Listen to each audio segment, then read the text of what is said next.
Hello. आज हम लोग फंक्शनल मैग्नेटिक रेजोनेंस इमेजिंग या एफएमआरआई के बारे में जानेंगे।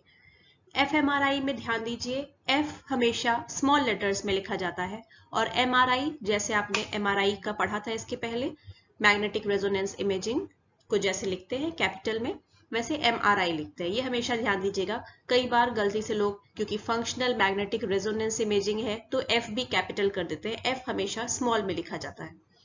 ये टेक्निक जो है एमआरआई पर ही बेस्ड है, एमआरआई की ही मशीन हम इसमें यूज करते हैं। लेकिन इसमें एक एडवांटेज ये है कि जहां एमआरआई मशीन में हम सिर्फ ब्रेन का स्ट्रक्चर देख पाते हैं, उसकी संरचना देख पाते हैं, एफएमआरआई में हमको दोनों इंफॉर्मेशन मिल जाती है, स्ट्रक्चर भी और फंक्शन भी पता चल पाता है ब्रेन का। तो एफएमआरआई पहली बार 1990 के दशक में डेवलप हुआ और इसका श्रेय जाता है दो लोगों को जिन्होंने मिलकर इसको बनाया, सेजी ओगावा और केन क्वांग। इन दोनों ने मिलकर इस टेक्निक को डेवलप किया। ये किस प्रिंसिपल पर, किस सिद्धांत पर काम करती है? वो सिद्धांत फॉक्स और उनके सहयोगी जो थे, ये एक रिसर्चर्स की टीम थी जिन्होंने ये चीज रियलाइज किया पहली बार कि जब ब्रेन में कोई हिस्सा एक्टिव होता है, सक्रिय होता है, ब्रेन का कोई एक हिस्सा कुछ काम कर रहा है उस वक्त, तो उसकी डिमांड बढ़ जाती है ऑक्सीजन की, क्योंकि उसे ज्यादा काम करना है तो उसे एनर्जी चाहिए, वहां की सेल्स को काम करने के लिए एनर्जी चाहिए। और एनर्जी उन्हें कैसे मिलेगी? ब्लड के थ्रू। जितना ज्यादा ऑक्सीजन पहुंचेगा उतना वो खाना बना पाएंगे, क्योंकि सेल्स में आप जानते हैं माइटोकॉन्ड्रिया वगैरह होता है जो कि पावर हाउस बोलते हैं सेल का, वो किचन होता है एक तरह से सेल का। तो वो जो भी हम खाते हैं, जो न्यूट्रिएंट्स होते हैं, प्रोटीन विटामिन, ये सब चीजों का इस्तेमाल करके वो खाना पकाता है, सेल्स को उससे एनर्जी मिलती है। पर वो एनर्जी मिल पाए, मेटाबॉलिज्म यानी चयापचयी क्रिया हो पाए, इसके लिए ऑक्सीजन की जरूरत होती है, जो ब्रेन स्टोर नहीं कर सकता क्योंकि वो खून लेकर आता है। तो उसको ब्लड वहां पे ज्यादा चाहिए। जब कोई हिस्सा एक्टिव हो जाता है तो उसको वहां पे ज्यादा से ज्यादा ब्लड पहुंचेगा, तो उसको ज्यादा से ज्यादा ऑक्सीजन पहुंचेगी। तो जैसे ही कोई ब्रेन का एरिया ज्यादा एक्टिव होता है, ज्यादा सक्रिय होता है, तो वो सिग्नल भेजता है बॉडी के दूसरे एरियाज में, ब्रेन में सिग्नल भेजता है कि यहाँ पे ब्लड सप्लाई ज्यादा करो ताकि ज्यादा ऑक्सीजन मिल पाए। उसकी वजह से क्या होता है कि पहले तो वो तेजी से अपने पास की ब्लड में जो ऑक्सीजन है वो यूज करना शुरू करता है, जिससे वहां ऑक्सीजन की कमी होने लगती है। पर उसने सिग्नल भी भेज दिया है कि मुझे और ऑक्सीजन की जरूरत है, तो जो नसें होंगी जो खून ले जा रही हैं वो थोड़ी सी चौड़ी हो जाती है ताकि ज्यादा से ज्यादा मात्रा में खून पहुंचे, और फिर खून तेजी से उस एरिया में पहुंचने लगता है और काफी ऑक्सीजन वहां पहुंच जाती है। बल्कि जितनी ऑक्सीजन की जरूरत थी उससे ज्यादा ऑक्सीजन पहुंच जाती है वहां पर। तो होता क्या है कि पहली बार जब वहां के सेल्स जो थे ब्रेन के एक एरिया के, उन्होंने एक्टिविटी शुरू की, काम करना शुरू किया, तो वहां पर पहले तो कुछ समय के लिए ऑक्सीजन की थोड़ी कमी हो गई, क्योंकि जितना ऑक्सीजन वहां पे उनको उपलब्ध था उन्होंने सारा यूज कर लिया। पर उन्होंने सिग्नल भी दिया कि मुझे और ऑक्सीजन की आवश्यकता है, और जब तक से वहां पे ब्लड पहुंचेगा और ऑक्सीजन लेकर, तो क्या होता है कि अब जितना वहां की सेल्स को जरूरत थी ऑक्सीजन की, उससे कुछ अधिक मात्रा में पहुंच जाता है, क्योंकि इतना सारा खून वहां पहुंच जाता है ढेर सारा ऑक्सीजन लेकर, कि अब जितनी उसकी जरूरत थी ऑक्सीजन की, उससे अधिक मात्रा में अब वहां पे ऑक्सीजन उपलब्ध होता है। तो ये दो परिस्थितियां होती हैं, एक समय में ऑक्सीजन की कमी हो गई होती है, दूसरे समय में जितना चाहिए उससे अधिकता हो जाती है ऑक्सीजन की। और ऑक्सीजन आप जानते हैं कि ब्लड लेके जाता है, ब्लड में भी कौन सा हिस्सा? हीमोग्लोबिन। तो हीमोग्लोबिन जब ऑक्सीजन लेकर जा रहा होता है, यानी साफ खून जिसको हम कहते हैं, उसको हम बोलते हैं ऑक्सी हीमोग्लोबिन, क्योंकि वो ऑक्सीजन लेकर जा रहा है, उसके साथ ऑक्सीजन के मॉलिक्यूल्स जुड़े हुए हैं उस हीमोग्लोबिन से, तो हम उसको बोलते हैं, ऐसे हीमोग्लोबिन को कहते हैं ऑक्सी हीमोग्लोबिन। दूसरी तरह का हीमोग्लोबिन मतलब जब ऑक्सीजन उसने दे दिया सेल्स को, और वहां का कार्बन डाइऑक्साइड जो उनका खराब प्रोडक्ट है, जो उनका बाई प्रोडक्ट निकला अपना एनर्जी यूज करने के बाद, वो कार्बन डाइऑक्साइड कैरी करके जब हीमोग्लोबिन वापस लंग्स की तरफ लेके आ रहा होता है, मतलब पहले हार्ट में जाएगा फिर लंग्स की तरफ जाएगा साफ होने के लिए खून, तो जब वो हीमोग्लोबिन अपना ऑक्सीजन दे देता है और वहां से ऑक्सीजन हट गया, अब वो वापस आ रहा है कार्बन डाइऑक्साइड लेके, तो उसमें ऑक्सीजन अब नहीं है, इसलिए उसका नाम रखते हैं डीऑक्सी हीमोग्लोबिन, मतलब ऑक्सीजन हट गया इसमें से। तो डीऑक्सी हीमोग्लोबिन और ऑक्सी हीमोग्लोबिन दो चीजें होती हैं, ये कॉन्सेप्ट आपने समझा। अब सबसे बड़ी बात जो कि एफएमआरआई का सिद्धांत है, जिस प्रिंसिपल पर ये काम करता है, वो ऑक्सी हीमोग्लोबिन और डीऑक्सी हीमोग्लोबिन से ही संबंधित है। क्योंकि जब ऑक्सीजन जुड़ा होता है हीमोग्लोबिन से तो उसमें कुछ मैग्नेटिक प्रॉपर्टीज अलग तरह की होती हैं, उसकी चुंबकीय प्रॉपर्टीज जो हैं वो कुछ अलग तरह की होती हैं। और जब डीऑक्सी हीमोग्लोबिन हो जाता है हीमोग्लोबिन, तब उसकी चुंबकीय जो प्रॉपर्टीज हैं वो अलग तरह की हो जाती हैं। तो इन्हीं का अंतर जो है, ये हमारा एमआरआई मशीन जो है जिसमें मैग्नेट लगा हुआ है, जिसका अपना चुंबकीय क्षेत्र होता है, वो यही अंतर डिटेक्ट करता है। ठीक है, तो अगर जैसे मैंने पहले बताया कि अगर कोई ब्रेन का एरिया एक्टिव हो रहा है तो वहां पे कुछ समय के लिए ऑक्सीजन में कमी हो जाएगी। ऑक्सीजन की कमी हुई, इसका क्या मतलब हुआ कि वहां पर ऑक्सी हीमोग्लोबिन की कमी हो गई है और डीऑक्सी हीमोग्लोबिन बढ़ गया है। और जब थोड़ी देर बाद बहुत सारा ब्लड वहां पे आने लगता है और ऑक्सीजन की अधिकता हो जाती है, जरूरत से ज्यादा ऑक्सीजन वहां हो जाती है, तो इसका मतलब हुआ कि अब वहां डीऑक्सी हीमोग्लोबिन कम है और ऑक्सी हीमोग्लोबिन ज्यादा है। और जैसा मैंने अभी बताया कि ऑक्सी हीमोग्लोबिन और डीऑक्सी हीमोग्लोबिन दोनों की मैग्नेटिक प्रॉपर्टीज अलग अलग होती हैं, और इसी अंतर को, ये जो चेंज हो रहा है, इसी को हमारा एमआरआई मशीन जो है वो डिटेक्ट करती है। तो एफएमआरआई जो है, इसमें हम एमआरआई मशीन का ही इस्तेमाल करते हैं, बस टेक्निक थोड़ी सी इसमें हम अलग लगाते हैं ताकि ब्रेन में कहाँ फंक्शन हो रहा है ये हमें पता चल जाए।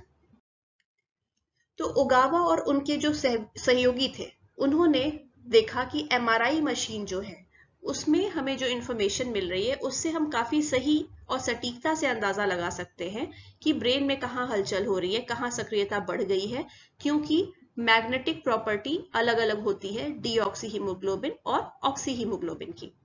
तो इसमें कैसे परिवर्तन हो रहा है, कैसे बदलाव हो रहा है, इससे हमें पता चल जाएगा कि ब्रेन में कहाँ एक्टिविटी हो रही है। अगर कहीं ऐसा हो रहा है कि पहले वहां पर डीऑक्सी हीमोग्लोबिन हो गया ज्यादा और फिर अचानक से वहां पे ऑक्सी हीमोग्लोबिन की मात्रा अधिक हो गई, तो मैग्नेटिक प्रॉपर्टी ब्रेन के उस एरिया की बदलेगी, डिफरेंस आएगा, जिससे पता चलेगा कि ये एरिया सक्रिय है, एक्टिव है। और एफएमआरआई का जो मैंने बोला कि एक सबसे प्लस पॉइंट ये है, किसी भी और टेक्निक से जितनी आपने अभी तक देखी, कि इसमें हम ब्रेन का स्ट्रक्चर भी देख पाते हैं और फंक्शन भी देख पाते हैं। स्ट्रक्चर क्यों देख पाते हैं? क्योंकि एमआरआई मशीन ही हम इस्तेमाल कर रहे हैं, और आपने एमआरआई में पढ़ा था कि वो ब्रेन का स्ट्रक्चर दिखाता है, उसकी संरचना दिखाता है। और क्योंकि उसी मशीन को हम यूज कर रहे हैं और फंक्शनल एक्टिविटी भी ब्रेन के कहाँ हो रही है ये हम देख रहे हैं कि ब्रेन का कौन हिस्सा सक्रिय हो रहा है, तो हमें दोनों इंफॉर्मेशन एक साथ मिल जा रही है, संरचना की भी ब्रेन की और उसमें कहाँ गतिविधि हो रही है ये भी, क्योंकि एमआरआई वाला भी हमें इंफॉर्मेशन मिल जाएगा, स्ट्रक्चर भी ब्रेन का मिल जाएगा, और एफएमआरआई के चलते, क्योंकि हम सेम मशीन का इस्तेमाल करते हैं, हमें फंक्शनिंग भी पता चल जाएगी कि ब्रेन में कहाँ एक्टिविटी हो रही है। एफएमआरआई का स्पेशल रेजोल्यूशन जो होता है वो करीब 1 मिलीमीटर का होता है, यानी ब्रेन के किसी हिस्से में जो करीब 1 मिलीमीटर बड़ा होगा उसमें क्या गतिविधि हो रही है ये डिटेक्ट कर पाता है। उससे छोटा अगर एरिया होगा तो नहीं पकड़ पाएगा कि वहां पे क्या हलचल हो रही है, क्या चेंजेस हो रहा है, जो कि बहुत अच्छी बात नहीं है, क्योंकि 1 मिलीमीटर ब्रेन के संदर्भ में अगर देखें तो ये बड़ा एरिया माना जाएगा। ऐसे हमें लग रहा है कि अच्छा 1 मिलीमीटर तो बहुत छोटा हिस्सा होता है, लेकिन ब्रेन में आप जानते हैं इतने छोटे छोटे न्यूरॉन्स है जो डायरेक्ट आंखों से देखे भी नहीं जा सकते, तो 1 मिलीमीटर की दूरी में तो पता नहीं हजारों लाखों हो सकते हैं, करोड़ों हो सकते हैं न्यूरॉन्स। तो उसमें अगर उसके छोटे एरिया में हिस्सा में अगर नहीं देख पा रहा है कि क्या गतिविधि हो रही है, तो बहुत स्ट्रॉन्ग इसका स्पेशल रेजोल्यूशन नहीं कहा जाएगा। ये एक थोड़ी सी इसकी माइनस पॉइंट है। अदरवाइज ये बहुत अच्छी टेक्निक है, क्योंकि इसमें हमें स्ट्रक्चर भी दिखता है ब्रेन का, फंक्शन भी दिखता है, एक ऐसी चीज जो अभी तक के किसी टेक्निक में हमने नहीं देखी। या तो कोई टेक्निक स्ट्रक्चर ही दिखा पाती थी या फंक्शन ही दिखाती थी, पर इसमें हम दोनों चीज एक ही इमेज में देख पाते हैं। यहाँ पर जो आपको डायग्राम ये दिख रहा है, ये वीडियो दिख रहा है, ये एक्चुअली दिखा रहा है कि कंप्यूटर में हम कैसे इमेज की प्रोसेसिंग करते हैं, जो हमें ब्रेन का फंक्शन कहाँ कहाँ हो रहा है, जो अलग अलग कलर से दिखाया जा रहा है, उसको हम कैसे कैसे अलग अलग एंगल से कंप्यूटर की मदद से, सॉफ्टवेयर और प्रोग्राम्स की मदद से उसमें हम चेंजेस करके, साइंटिस्ट कैसे उस पर एक्सपेरिमेंट्स करते हैं, कैसे अलग अलग एंगल से चीजों को अलग अलग प्लेन में देखने की कोशिश करते हैं कि कहाँ पे ब्रेन की क्या एक्टिविटी हो रही है, ये यहाँ पर इस वीडियो में शो कर रहा है।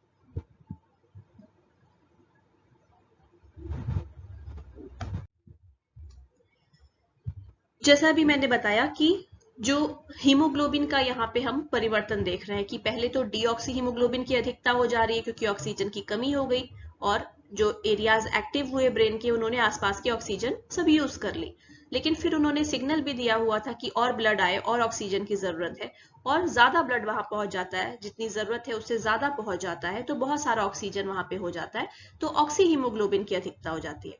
तो एक समय डीऑक्सी हीमोग्लोबिन ज्यादा था, कुछ सेकेंड्स में, कुछ ही क्षणों के अंतर में वहां पे ऑक्सी हीमोग्लोबिन की मात्रा बढ़ जाती है। तो इसकी वजह से जो चेंज आता है एमआरआई के सिग्नल में, वो हम डिटेक्ट कर सकते हैं कंप्यूटर के सॉफ्टवेयर की मदद से। और ये जो सिग्नल होता है खासकर, जो ये बताता है कि जहाँ पे चेंजेस आ रहे हैं, कहाँ पे डीऑक्सी हीमोग्लोबिन ज्यादा है, फिर ऑक्सी हीमोग्लोबिन बढ़ गया, ये सिग्नल जो है इसको बोल्ड सिग्नल कहा जाता है एमआरआई में, एफएमआरआई में सॉरी। बोल्ड सिग्नल का फुल फॉर्म है ब्लड ऑक्सीजन लेवल डिपेंडेंट। नाम से पता चल रहा है कि ब्लड के ऑक्सीजन लेवल पर निर्भर सिग्नल, क्योंकि ये सिग्नल ऐसा है कि जब ऑक्सीजन की मात्रा बदल रही है, मतलब डीऑक्सी हीमोग्लोबिन से ऑक्सी हीमोग्लोबिन हो रहा है, तो वो चेंज दिखाएगा सिग्नल। तो वो ब्लड के ऑक्सीजन लेवल पर डिपेंडेंट है, निर्भर है, इसलिए इसका नाम है BOLD signal, blood oxygen level dependent signal. तो जैसा भी मैंने बोला कि हीमोग्लोबिन और डी हीमोग्लोबिन दोनों की चुंबकीय क्षमताएं जो होती है, चुंबकीय प्रॉपर्टीज जो होती हैं, वो अलग अलग होती हैं। कैसे अलग होती हैं? तो हीमोग्लोबिन जो होता है वो जब ऑक्सीजन के साथ होता है, यानी ऑक्सी हीमोग्लोबिन के रूप में होता है, तो वो डायामैग्नेटिक होता है।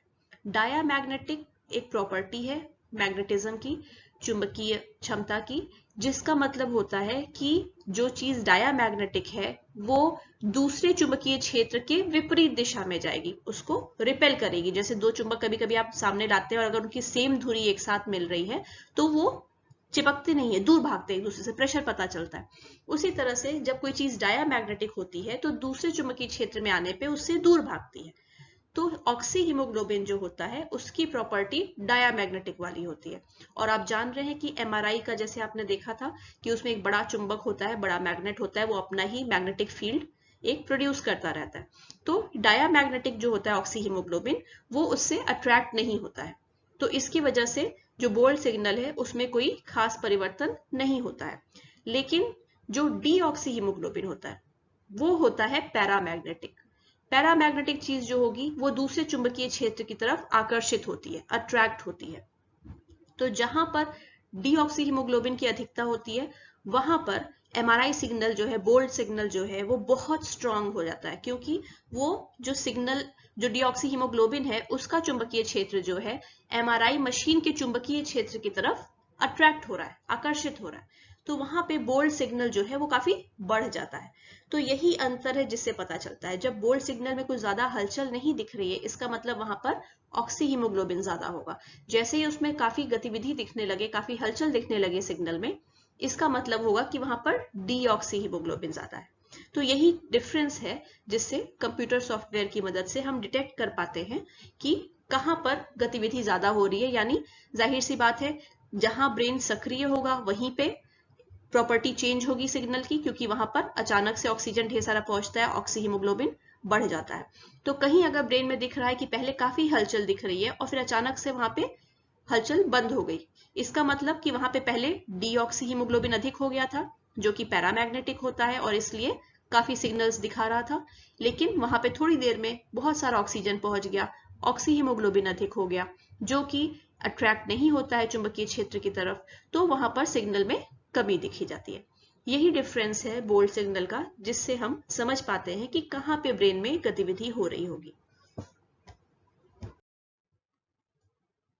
यहाँ पर एक फनी एनिमेटेड वीडियो है जिसमें ये ग्रीन कलर का आदमी जो आपको दिख रहा है, ये दिखाई देगा कि पहले ये बाहर खड़े होकर किसी का एफएमआरआई होते हुए देखता रहता है और फिर अचानक से उसकी नाक के थ्रू होके उसके ब्रेन में घुस जाता है और एक्चुअली नसों में क्या हो रहा है, ब्लड की सप्लाई कैसे कहाँ पर जा रही है, वो आप देखेंगे कि ये व्यक्ति वहां अंदर जाकर ये चीज एक्टिविटीज देखता है।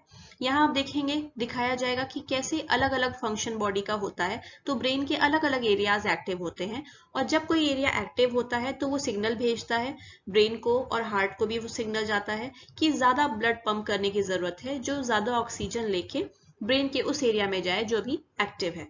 और वहां फिर आप देखेंगे जैसे आपने एमआरआई में देखा था कि हाइड्रोजन एटम्स जो होते हैं वो जब मैग्नेटिक फील्ड के संपर्क में आते हैं तो एक निश्चित दिशा में सारे के सारे घूमने लगते हैं, और जब वैसा नहीं होता है, जब उस क्षेत्र की तरफ अट्रैक्टेड नहीं होते हैं तो किसी भी दिशा में मनमाने घूमते रहते हैं। तो इसमें भी आप हाइड्रोजन के प्रोटॉन्स देखेंगे जो कार्टून तरह के बने हुए हैं। कुछ रेड कलर का हेलमेट पहने होंगे, कुछ ब्लू कलर का पहने होंगे। रेड कलर का हेलमेट दिखाता है कि ये जो है ये जो है प्रोटॉन्स, ये वहां पर ऑक्सीजन लेकर गए हुए हैं, क्योंकि वो वहां पे सप्लाई ज्यादा डिमांड हो रही थी, वहां पे ऑक्सीजन की जरूरत थी ब्रेन के एरिया में, तो वहां पर ऑक्सीजनेटेड ब्लड पहुंचा, तो वो ऑक्सीजन वाला जो ऑक्सीहीमोग्लोबिन है उसके प्रोटॉन्स वहां पर घूमते हुए दिखाई देंगे जो एक निश्चित दिशा में घूम रहे होंगे। और बाकी ब्लू कलर के हेलमेट पहने हुए जो हैं वो दिखा रहे हैं कि वो डीऑक्सीहीमोग्लोबिन है और वो सब अपनी दिशा में कहीं कहीं भी घूम रहे हैं। और जैसे ही ब्रेन का कोई दूसरा एरिया एक्टिव होगा, सारे के सारे रेड हेलमेट वाले जो ऑक्सीजनेटेड ब्लड है यानी ऑक्सीहीमोग्लोबिन है वो रश करेंगे, दूसरे एरिया में पहुंच जाएंगे। तो ये कार्टून की तरह से ये चीज दिखाया हुआ है कि कैसे ये चीज फंक्शन होती है। तो देखते हैं ये वीडियो।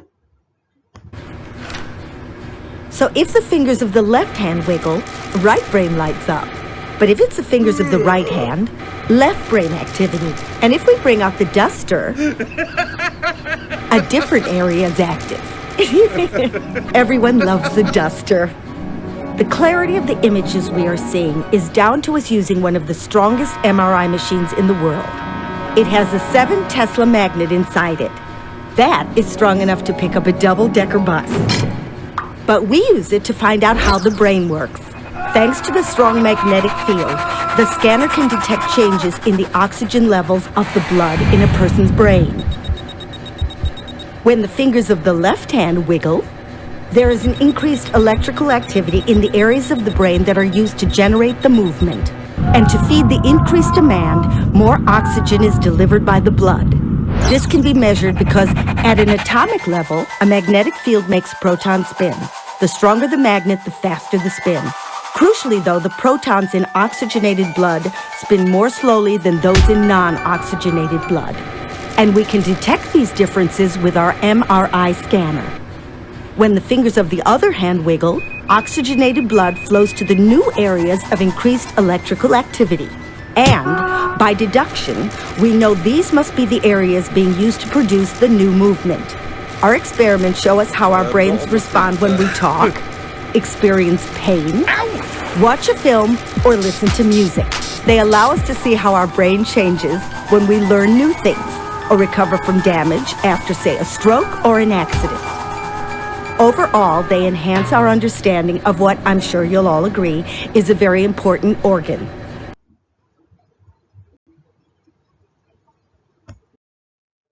अब देखते हैं कि एफएमआरआई के फायदे क्या क्या हैं, इसमें मेरिट्स क्या क्या है, एडवांटेज क्या है इसका।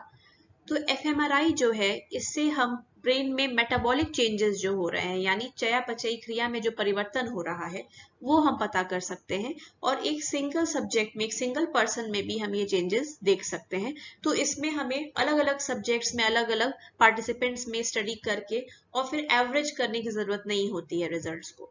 ऐसा इसलिए कह रहा है कि ब्रेन के जो और टेक्निक्स हमने देखे उसमें क्योंकि हर व्यक्ति का सर का शेप अलग अलग होता है, तो अगर हमें एक जगह पर कुछ गतिविधि दिख रही है या कोई स्ट्रक्चर ब्रेन का दिख रहा है तो हम निश्चित नहीं हो पाते हैं कि वो उसी जगह पर लोकेटेड है जो दिख रहा है हमें, क्योंकि उस पर्सन का सर का शेप छोटा हो सकता है, कोई व्यक्ति इसके सर का शेप बड़ा होगा, उसका कुछ अलग जगह पे एरिया थोड़ा सा शिफ्ट हो सकता है। तो इसलिए वहां पे क्या हम करते हैं कि बहुत सारे लोगों का 100-200 लोगों का हम डाटा लेके एवरेज करके फिर हम निश्चित करते हैं कि अच्छा ये लोकेशन है जहां पे एक्टिविटी होती है। पर एफएमआरआई इतना एक्यूरेट होता है कि एक ही पर्सन में हम ये स्टडी करके और जो रिजल्ट आया उससे हम निश्चिंत हो सकते हैं, हमें एवरेज करने की जरूरत नहीं है कई लोगों का लेकर कि यहाँ पे ही एक्टिविटी हो रही है, ब्रेन के इस एरिया में ही एक्टिविटी हो रही है। दूसरी बात है कि ये बहुत ही सेफ प्रोसीजर है, इसमें कुछ भी बॉडी में इंजेक्ट नहीं करना पड़ता, जैसे कि पीईटी स्कैन में आपको रेडियोधर्मी पदार्थ आपको इंजेक्शन के माध्यम से दिया गया था, या सीटी स्कैन जो है उसमें हम एक्सरे का यूज करते हैं जो कि बहुत बार यूज करने से हार्मफुल हो सकता है। तो ये सब इसमें कुछ भी खतरे की भी बात नहीं है, ये भी बहुत इसका प्लस पॉइंट है। तीसरी सबसे इंपॉर्टेंट बात जो है कि हम एक ही इमेज में ब्रेन का स्ट्रक्चर भी देख पाते हैं और फंक्शन भी देख पाते हैं। एक ऐसी चीज जो अभी तक के किसी मेथड में हमने नहीं देखी। या तो कोई मेथड स्ट्रक्चर ही दिखाता था, फंक्शन नहीं, या फंक्शन पता चलता था ब्रेन का पर स्ट्रक्चर नहीं। पर इसमें दोनों तरह की इंफॉर्मेशन हो सकती है। चौथी बात, इसका स्पेशल रेजोल्यूशन अच्छा होता है। जो 1 मिलीमीटर का हमने देखा वो इम्प्रूव हो रहा है। वो एक कॉमन मशीन है जो कि ज्यादातर जगह यूज होती है, पर टेक्नोलॉजी समय के साथ बढ़ती जा रही है और एफएमआरआई में भी कई डेवलपमेंट्स हुए हैं। अब और महंगी और एडवांस्ड मशीनें जो आती हैं वो और छोटे एरिया में भी देख सकती हैं ब्रेन के कि क्या हो रहा है। हालांकि ये बहुत ही महंगा मशीन और इसका सॉफ्टवेयर जो आता है वो भी काफी महंगा है। तो अभी भी कम रेजोल्यूशन वाले, यानी जो 1 मिलीमीटर वाला हमने देखा था कि उतने एरिया में डिटेक्ट कर पाता है ब्रेन चेंजेस, वैसी ही मशीनें आपको ज्यादातर जगह मिलेगी। इनफैक्ट इंडिया में शायद एक ही जगह है या शायद वहां भी नहीं है एफएमआरआई की सुविधा। तो ये बहुत इजी नहीं है क्योंकि बहुत कॉस्टली प्रोसीजर ये होता है। पांचवा कि इसमें जो है 3D इमेज बनता है ब्रेन की एक्टिविटी का। जैसे आपने वो वीडियो देखा कि सॉफ्टवेयर से हम कैसे देख पा रहे थे अलग अलग बढ़ा घटा के कि ब्रेन में क्या हो रहा है। तो वो 3D इमेज बना रहा था ब्रेन का, जिससे हमें एक्यूरेट लोकेशन पता चलती है कि कहाँ पर गतिविधि हो रही है। अगर वो 2D होता, जैसे आप बुक्स में देखते हैं छपा होता है फोटो, वैसे कहीं हम दिखाते तो आपको एग्जैक्टली समझ में नहीं आता कि ये ब्रेन के बाहरी तरफ हो रहा है या अंदरूनी एरियाज में हो रहा है उस लोकेशन में। लेकिन 3D इमेज होने से हमें क्लियर दिखता है कि ब्रेन के बीच के हिस्से में, अंदरूनी हिस्से में कुछ हो रहा है या बाहरी सरफेस की तरफ कुछ एक्टिविटी हो रही है। तो 3D इमेज से जो मिलती है इसमें एडवांटेज रहता है ये। अगली चीज कि इसका बहुत सारी चीजों में इस्तेमाल होता है, जैसे स्ट्रोक, ब्रेन में स्ट्रोक जब होता है, आघात पहुंचता है, उसका डायग्नोसिस करने के लिए, यानी उसका निदान करने के लिए, उसका पता लगाने के लिए। अल्जाइमर्स डिजीज जो होती है, याददाश्त की समस्या जो उम्र बढ़ने के साथ होती है, उसका पता लग सकता है इसमें।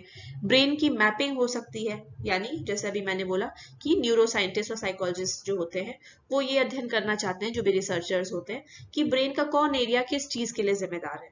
तो वो अलग अलग अध्ययन करते हैं, शोध करते हैं और देखते हैं कि इमोशंस कहाँ प्रोसेस हो रहे हैं, थिंकिंग कहाँ हो रही है, रीजनिंग कहाँ हो रही है। तो ये सब एक्टिविटीज भी यूज होती है, एफएमआरआई का बहुत यूज है ये सब चीजें जानने में।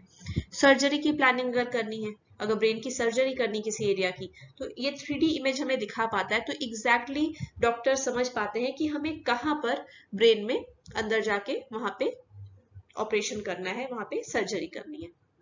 इमोशंस का पता लगाने में एफएमआरआई का बहुत यूज है। अलग अलग इमोशंस के लिए ब्रेन के एरियाज में अलग अलग तरह की हलचल होती है, तो उससे हम ये भी देख सकते हैं कि इमोशन प्रोसेसिंग में क्या होता है ब्रेन में। पर इसके कुछ डिसएडवांटेज भी हैं, जैसे जो बोल्ड सिग्नल की हमने बात की, जिससे पता चलता है कि एक्टिविटी कहाँ कम या ज्यादा हो रही है ब्रेन में। उसमें एक कमी ये है कि जब वहां पर सेल्स एक्टिव होती हैं, न्यूरॉन्स ब्रेन के एक्टिव होते हैं, एक्टिविटी शुरू होने के 5 सेकेंड बाद बोल्ड का सिग्नल आना शुरू होता है। तो ये काफी बड़ा गैप है, मतलब एक्टिविटी पहले शुरू हो गई और उसका सिग्नल बोल्ड का आना शुरू हुआ 5 सेकेंड बाद। तो आपको सही एक्यूरेट टाइमिंग नहीं पता चलती कि कब वहां पे एक्टिविटी शुरू हुई, क्योंकि सिग्नल लेट से आना शुरू होता है। दूसरी चीज है कि इसका टेम्पोरल रेजोल्यूशन जो है वो बहुत अच्छा नहीं है। स्पेशियल तो अच्छा है, ठीक है, लेकिन टेम्पोरल रेजोल्यूशन अच्छा नहीं है, यानी सेकेंड्स के बहुत छोटे हिस्सों में क्या हो रहा है ये नहीं पता चल पाता। क्यों नहीं पता चल रहा है? क्योंकि जैसे यहाँ पे दिख रहा है कि एक्टिविटी शुरू हो गई ब्रेन में, लेकिन 5 सेकेंड के बाद आकर सिग्नल मिलना शुरू हो रहा है। तो ये बहुत एक्यूरेट नहीं है। ऐसा नहीं कि जैसे ही शुरू हुआ तुरंत हमें दिखने लगे, या आधे सेकंड बाद ही हमें दिखने लग जाए कम से कम कि क्या एक्टिविटी हो रही है। तो इसका टेम्पोरल रेजोल्यूशन खराब है। 5 सेकंड लेट से ये हमें दिखाना शुरू कर रहा है कि हाँ अब एक्टिविटी शुरू हुई है। इसलिए टेम्पोरल रेजोल्यूशन इसका EEG और ERP मेथड्स जो है उनसे भी पुअर है। MRI मशीन का यूज होता है क्योंकि FMRI में, तो इसमें आप जैसा जानते हैं MRI में भी हमने डिसएडवांटेज देखा कि बहुत ही एक्सपेंसिव मशीनें हैं, महंगी मशीनें ये होती हैं, तो बहुत आसानी से यूज नहीं होता। प्लस अगर हम साइकोलॉजी के हिसाब से बात करें, या जो न्यूरो साइंटिस्ट हैं जो इस पे स्टडी करते हैं उनकी बात करें, इसका कॉग्निटिव साइकोलॉजिस्ट हो गए और तरह के रिसर्चर्स हो गए, तो जो नॉर्मल MRI मशीन हॉस्पिटल्स में यूज होती है बीमारियां डिटेक्ट करने के लिए, उतनी काफी नहीं है, उतनी पावर की मशीन काफी नहीं है ब्रेन का अध्ययन कर पाने के लिए। तो उसके लिए हमें और एक्सपेंसिव और एडवांस मशीन की जरूरत पड़ती है न्यूरोसाइकोलॉजिस्ट या साइंटिस्ट को, जो कि और ज्यादा महंगी हो जाती है। तो ये बहुत इसके साथ एक डीमेरिट है कि बहुत एक्सपेंसिव प्रक्रिया है अभी ये। तीसरी चीज है कि एफएमआरआई में जो है, क्योंकि एमआरआई मशीन ही यूज होती है और एमआरआई में जो कमियां हैं इस पर भी इसीलिए लागू होंगी। आपने उसमें देखा था कि ये सेंसिटिव बहुत होता है, बहुत संवेदनशील होता है मूवमेंट के लिए। तो इंसान को बिल्कुल स्टिल रहना पड़ता है, एकदम भी मूवमेंट नहीं करना है, बिल्कुल हाथ पैर नहीं हिलाना है, और कुछ समय के लिए उसको यहाँ तक सांस रोकने के लिए भी बोला जा सकता है। इनफैक्ट ब्लड का जो फ्लो हो रहा है बॉडी में, उतने मूवमेंट से भी उसमें चेंजेस आ सकते हैं, सिग्नल में प्रॉब्लम हो सकती है। लेकिन क्योंकि ह्यूमन बीइंग के कंट्रोल में तो है नहीं कि ब्लड का मोशन भी धीरे कर दे या रोक दे, तो वो सॉफ्टवेयर की मदद से कुछ कैलकुलेशंस करके उसका इफेक्ट हम हटा देते हैं। लेकिन यही है कि इसमें काफी शांत पड़े रहना पड़ता है कुछ समय तक के लिए, जो मुश्किल हो सकता है। और क्योंकि उसमें मैग्नेट का इस्तेमाल होता है जिससे मैग्नेटिक हमिंग प्रोड्यूस होती है, तो कुछ लोगों को उस साउंड से भी बेचैनी हो सकती है।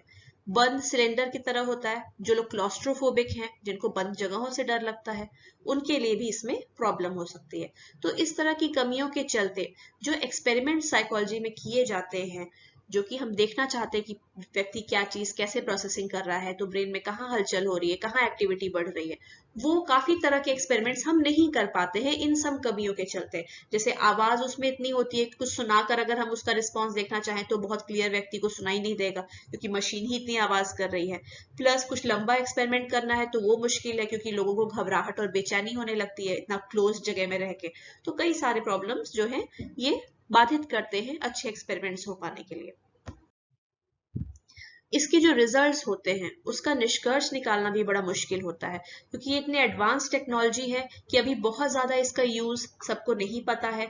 बहुत एक्सपर्ट लोग जो होंगे, जिनको इसका बहुत अच्छे से अंडरस्टैंडिंग है, वही उसके नतीजों को, उसके परिणाम को सही तरह से व्याख्या कर पाएंगे और समझ पाएंगे। जबकि आप जानते हैं कि ईईजी और कैट स्कैन जो है, सीटी स्कैन, ये सब इतने कॉमन प्रोसीजर हो गए हैं कि हर हॉस्पिटल्स में होते हैं, और कोई भी एक क्वालिफाइड डॉक्टर उसको देख के समझ जाता है कि आपका क्या रिपोर्ट आ रही है। लेकिन एफएमआरआई के साथ ऐसा नहीं। एफएमआरआई में जो भी एक्सपर्ट्स होंगे, जिनको बहुत ज्यादा इसके बारे में डिटेल्ड नॉलेज है, वही लोग सिर्फ इसको इंटरप्रेट कर पाते हैं, ज्यादातर लोग नहीं कर पाएंगे। ये भी एक कमी है। एक और प्रॉब्लम कि ब्लड बोल्ड सिग्नल जो है वो एक इनडायरेक्ट मेजरमेंट है एक्टिविटी का, क्योंकि यहाँ हमें डायरेक्ट नहीं पता चल रहा कि ब्रेन के इस एरिया में हलचल हो रही है। यहाँ हम बस इसको आकलन कर रहे हैं, अंदाजा लगा रहे हैं इस आधार पे कि अच्छा कहीं पर खून ज्यादा पहुंच रहा है, यानी वहां ऑक्सीजन की ज्यादा जरूरत होगी, और ऑक्सीजन की ज्यादा जरूरत तभी पड़ेगी जब एनर्जी ज्यादा लग रही है सेल्स को। और एनर्जी क्यों लगेगी ज्यादा? जब वो एक्टिविटी ज्यादा कर रहा होगा। इसलिए अगर ब्लड कहीं ज्यादा पहुंच रहा है तो ब्रेन ज्यादा एक्टिविटी कर रहा है। ऐसे हम निष्कर्ष निकाल लेते हैं दो दो चीजों को जोड़कर, लेकिन इससे हम कंफर्म नहीं हो सकते कि ये सच में वहां पे एक्टिविटी होने का ही सूचक है। बोल्ड सिग्नल उसी का सूचक है कि कहीं पे एक्टिविटी हो रही है।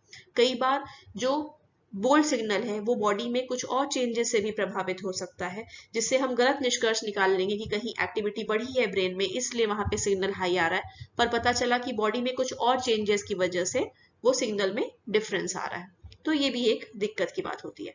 प्लस जो पॉजिटिव और नेगेटिव बोल्ड सिग्नल्स आते हैं उसमें भी इंटरप्रेट कर पाना, उसका निष्कर्ष निकाल पाना काफी टफ होता है।